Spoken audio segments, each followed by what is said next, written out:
लग्नामधील सगळ्या परंपरा, रीती, सगळे खेळ खेळून झाले आणि सगळे खेळ खेळता खेळता सगळ्यांनी नवनवीन असे गेम चालू केले.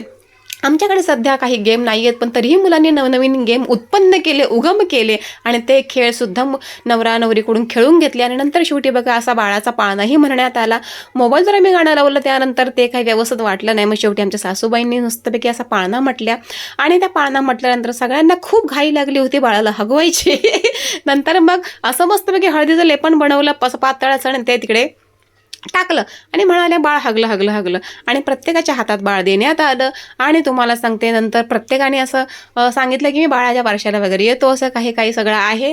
आणि कुणी कुरकुरे, कुणी हगीस, तर कुणी काय, तर कुणी काय, सगळ्यांनी असं म्हटलं गेलं आम्ही सगळं काही घेऊन येतो. त्यानंतर नवरा नवरीला आंघोळ घालायची होती आणि पाणी गरम करून ठेवलेलं तर सगळं थंड झालं का, तर सगळ्यांचे खेळ काय थांबतच नव्हते. फायनली शेवटी संध्याकाळी होती सत्यनारायणाची पूजा. मग मी पहिल्यांदा बनवला प्रसाद आणि नंतर डाळ शिजू घातली होती, तेही पुरण वाटून घेतलं. चला सत्यनारायणाची पूजा फायनली पार पडली. सगळं काही पटापट करण्यात आलं, कारण सगळ्यांना घाई लागलेली आहे, आम्हालाही घाई लागलेली आहे, प्रत्येकाला आपापल्या मार्गाला जायचं आहे. तर चलो बाय. कसा वाटला व्हिडिओ नक्की सांगा कमेंटमध्ये.